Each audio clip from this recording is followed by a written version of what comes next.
Assalamualaikum warahmatullahi wabarakatuh. Om Swastiastu, salam kebajikan, namo buddhaya. Selamat sore kawan pajak. Nah, di sini saya Nurlita dari KPP Pratama Denpasar Timur sebagai penyuluh. Di sini sudah hadir bersama kita Bapak Ramdi dari KPP Pratama Badung Selatan. Hari ini kita akan membahas mengenai yang baru dari DJP, yaitu tentang Cortex. Jadi sebenarnya Cortex itu apa sih? Kita akan bahas bersama narasumber kita. Kemudian kenapa ada Cortex ini nanti juga akan kita bahas di podcast kita kali ini. Oke, jadi selamat sore Mas Ramdi. Selamat sore Mbak Lita. Jadi sebenarnya Cortex ini apa sih? Kenapa DJP membuat pembaruan tentang Cortex ini? Isinya tuh apa aja? Bisa dijelaskan mungkin sama kepada kawan pajak? Baik, Cortex itu dari artinya ya, ada core dan text. Oke. Core of the core itu inti dari intinya itu terkait dengan aplikasi. Inti pajak, text itu pajak, core itu inti. Kemudian itu berasal dari kata Cortex Administration System. Kalau dulu kita sebut-sebut citas gitu. Oke. Nah, sekarang kita Citas sebutnya atau cetas ya sebenarnya? Cetas ya. Citas Oke. ya, Cortex Administration System itu dalam bahasa kita ya, sistem inti administrasi perpajakan. Siap. Nah, itu dimaksud untuk mengintegrasikan berbagai macam aplikasi menjadi satu aplikasi inti. Oke, baik. Yang dulunya kita kenal ada aplikasi e-Red, e-Billing, Enova, kemudian ada e-Buport, e-Filing, e-SPT, e-Objection, IPBK. Nah, semua itu nanti dirangkum menjadi satu aplikasi yang terintegrasi yang kita sebut dengan Cortex. Oke, berarti nanti dari semua fitur yang ada di DJP Online kayak misalnya e-Rec, e-Billing, e-Filing dan lain sebagainya nanti akan dijadikan satu di Cortex ini. Betul. Oke, baik. Nah, kemudian alasan apa sih yang mendasari kenapa kita harus beralih ke Cortex? Nah, itu alasannya tadi. Oke. Jadi sebelumnya kan banyak ya, ada Enova, kemudian ada e-Billing, ada Oke. e-Filing, ada banyak lah. Banyak sekali itu. Banyak sekali. Jadi itu dirangkum menjadi satu probis. Oke. Kemudian karena banyaknya yang tadi itu membebani server. Oke. Ya, jadi Oke, baik. gitu ya. Oke, bisa di-cut nanti. Oke. Nggak perlu di-cut. Oke, jadi di sini kalau aku baca ya di sini ada keseluruhan ada 21 proses bisnis. Betul. Jadi hari ini kita akan bahas 5 proses bisnis dulu. Jadi ada 5 probis yang nanti akan terdampak langsung ke wajib pajak. Jadi diantaranya mungkin di sini ada registrasi atau pendaftaran, kemudian ada probis pembayaran, probis pelaporan SPT, kemudian ada probis taxpayer account management atau TAM, dan kemudian yang terakhir adalah probis layanan perpajakan. Nah, itu bisa dijelaskan nggak sih masing-masing ini tuh probis apa aja, membahas apa aja, dan isinya apa aja. Ini yang pertama kita ke probis registrasi kali ya. Kalau registrasi kan mungkin ada kaitannya dengan pendaftaran NPWP. Ya. Nah, kira-kira apa nanti di Cortex ini probis registrasi itu seperti apa? Ya, betul. Jadi Mbak Lita, ya ada 21 probis ya keseluruhan, tapi yang berdampak untuk wajib pajak ada 5 probis tadi. Oke. Nah, kita akan bahas satu persatu. Dari yang pertama adalah probis registrasi. Probis registrasi nanti akan ada kemudahan dalam melakukan registrasi.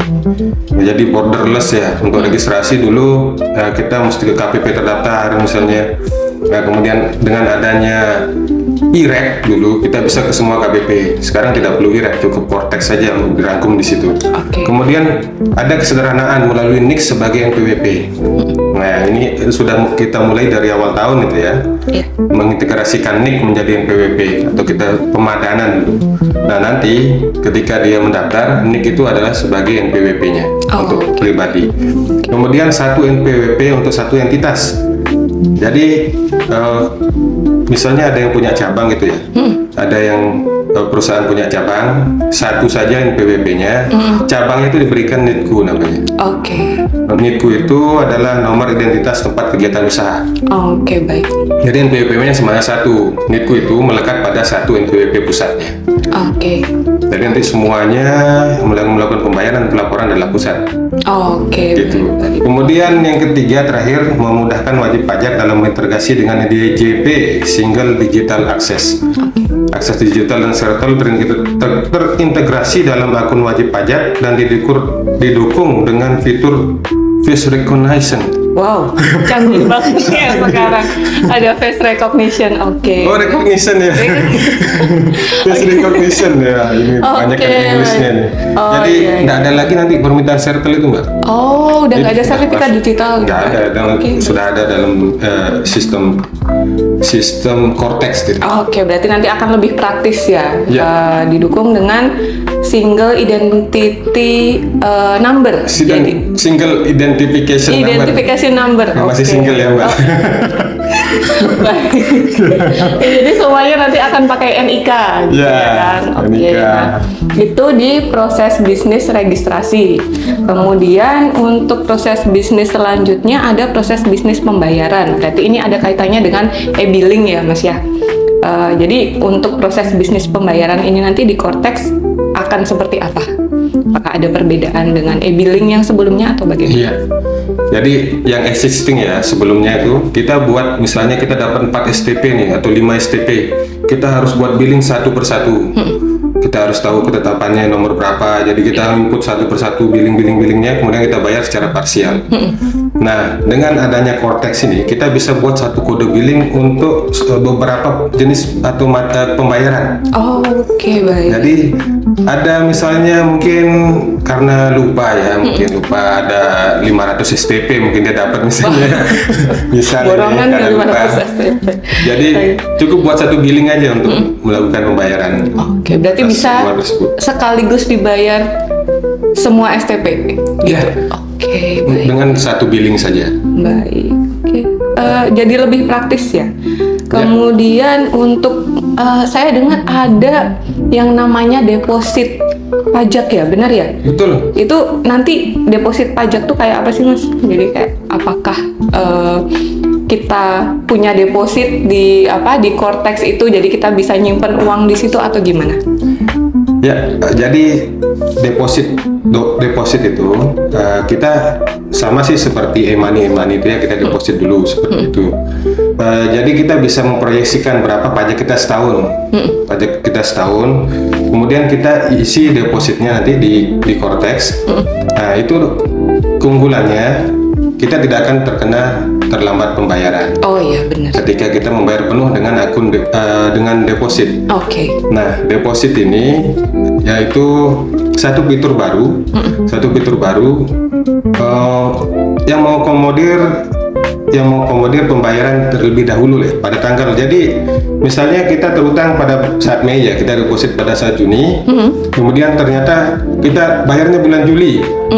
Ya, tanggal pembayaran itu adalah tanggal kita dia masukin deposit ya. Tanggal Januari. Jadi dia tidak akan kena terlambat pembayaran. Tapi terlambat lapor dia itu. Oke. Iya, nggak salah sih sebenarnya. Oke, lumayan memudahkan ya deposit ini. Oke, baik, kita ke proses bisnis selanjutnya yaitu proses bisnis pelaporan SPT. Nah, kalau di DJP online itu kan ada e-filing, kemudian ada e-bupot, kemudian ada lagi nanti untuk PPN beda lagi, ada e-faktur. Nah, nanti di Cortex itu berarti akan dijadikan satu atau gimana, Mas? Ya, seperti dari awal tadi ya, kita ini terintegrasi semua nanti. Oke. Jadi semua pelaporan itu yang itu terintegrasi. Jadi saya spill menunya ya, itu dia ada di e-tax, di report tax return. Ya betul. Iya, kalau di untuk pelaporannya di tax return semua. Tax return baik masa maupun tahunan.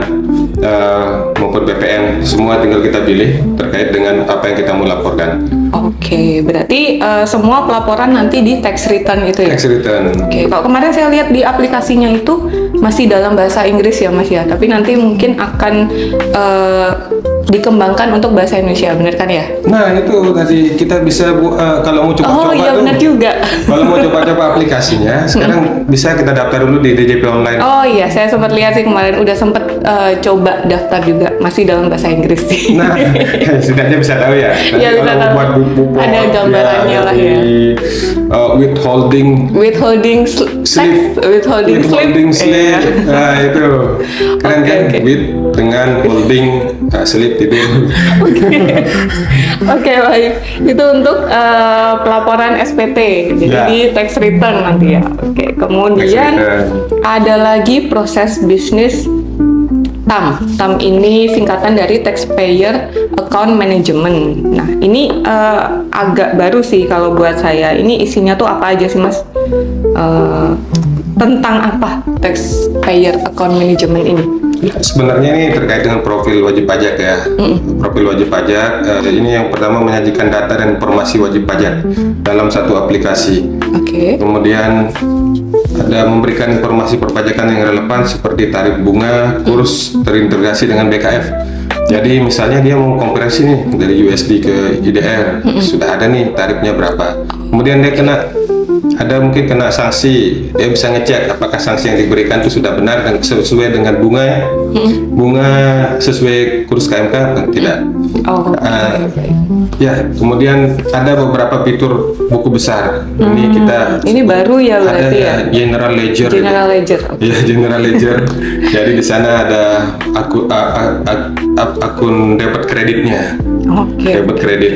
Jadi nanti, nah ya tadi deposit itu masuk di kreditnya. Oh, oke. Jadi dia sudah punya. Berarti kayak kita punya balance di situ Nah, lah. balance sheet ya. Kayak di buku Balance sheet. tabungan di bank gitu Nah, kan. betul. Oke, Jadi oke. mungkin misalnya kalau depositonya lebih besar, jadinya dia ada kelebihan uang di sana. Tapi tidak bisa dapat bunga ya, kelebihan atas deposit Oh tadi. iya, baru aja kepikiran mau nyimpen di situ kalau dapat bunga. Ternyata nggak ada bunga. Nggak ada Oke. bunga. Kita Baik. bukan perbankan, Mbak. Oke, baik. Tapi memang ketentuannya seperti itu. Oke. Kemudian ini yang selanjutnya ada proses bisnis layanan perpajakan. Ini kayaknya ada hubungannya sama layanan edukasi dan layanan-layanan yang lain ya. Ya. Nah, coba dong Mas dijelasin ada layanan apa aja di Probis layanan perpajakan ini. Ya, yang pertama itu ada layanan edukasi. Yang existing sekarang kan kita harus bersurat nih kalau Iya. minta kelas pajak atau apa ini kita bersurat. Itu memakan waktu yang cukup lama lah ya. Iya. Nah nanti dengan adanya Cortex kita bisa minta langsung melalui Cortex tadi. Cortex kemudian berarti ini kalau bahasa Inggrisnya taxpayer service. Oh, taxpayer service. Oke. Di taxpayer service itu nanti kita bisa minta yang pertama layanan edukasi, reservasi kelas pajak, kemudian permohonan edukasi, dan kita bisa mengambil materi edukasi sesuai yang kita butuhkan. Oke, berarti kita Ada FAQ juga di situ. Oke, berarti kita nggak perlu lagi kayak ngechat ke KPP minta dong materi sosialisasi yang kemarin gitu, nggak perlu lagi ya? Nggak Kita perlu langsung- sih, tapi pasti tetap aja ngechatnya. Iya. Tapi di sana nanti sudah disediakan. Nanti disediakan ya di sana. Iya. Oke, berarti kita Kemudian- bisa baca-baca sendiri. Betul. Oke, kemudian apa Kemudian lagi? ada layanan interaktif meliputi informasi perpajakan, pengaduan, saran dan apresiasi. Oh iya. Jadi misalnya ada mau melakukan pengaduan gitu, bisa dicari di taxpayer service tadi, atau layanan perpajakan ya, Iya, layanan pajak. perpajakan. Kemudian memberi saran atau mencari informasi. Misalnya nanti Enova, sudah nggak ada lagi Enova. Udah nggak ada lagi, nanti tax invoice kita maksudnya. Ada update gitu, ada update, ada nanti Informasi di situ ya. Ya. Kemudian yang terakhir, layanan administratif, menerima pemberitahuan, mengajukan permohonan administratif perpajakan, dan menerima laporan produk layanan administratif. Oke, produk layanan administratif. Berarti mungkin kayak kalau kita di DJP online kita ngajuin EPBK, hasilnya itu mungkin ya bisa di-download di situ. Ya, di situ Oke. bisa mengajukan permohonan juga dari situ. Oke, baik. Oke. Nah, mungkin 5 probis itu aja kali ya yang bisa kita bahas sekarang. Mungkin nanti ke depannya akan lebih banyak lagi probis yang akan kita beritahukan kemudian. Oh ya, yang terakhir mungkin karena nanti tahun depan sudah implementasi penuh penggunaan NIK sebagai NPWP, mungkin kawan pajak jangan lupa untuk melakukan pemadanan NIK agar bisa menggunakan NIK sebagai NPWP. Jadi nanti kan kita pakai single identification number. Jadi kita pakai NIK sebagai NPWP.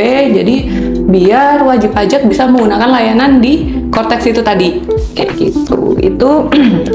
Itu aja kali ya mungkin pesan sponsornya. Nah, sebelum kami akhiri podcast ini, kami ingatkan untuk kawan pajak agar sering-sering mengakses informasi dari kantor pajak di laman DJP online, atau mungkin bisa ke akun sosial media kita di KPP Pratama Denpasar Timur atau KPP Pratama Bandung Selatan, bisa lewat Instagram atau Twitter atau mungkin lewat Facebook. Nah, nanti informasi akan kita share di sana semua. Oke, mungkin ada yang mau ditambahkan, Mas Ramdi? Atau bisa juga lewat WA ya? Kita chat langsung ke KPP-nya untuk permintaan informasi atau pertanyaan dan yang lain. Oke, ada lagi yang mau ditambahkan mungkin? Ya, itu tadi sebelum kita akan launching itu ya, Launching, ya. Launching. Forgive my pronunciation, yes. Saya terpaksa bahasa Inggris setelah Cortex ini. Enggak apa-apa, Mas Ramdi. Jadi nanti kan akan kita mulai nanti kemungkinan di tahun depan ya, di Januari tahun depan. Jadi silakan dimanfaatkan simulatornya di DJP Online itu, supaya kita sudah bisa mengenal menu-menu atau fitur-fitur baru di Cortex. Setidaknya kita mengenal dulu bagaimana supaya kita bisa memiliki insight, gambaran ya, gambaran lah ya, gimana sih bentuknya nanti Cortex itu. Atau bisa buat POV nanti. Oke. Baiklah, akhir kata terima kasih kawan pajak yang sudah mengikuti podcast ini dari awal sampai akhir. Kami undur diri dulu. Terima kasih atas perhatiannya. Selamat sore.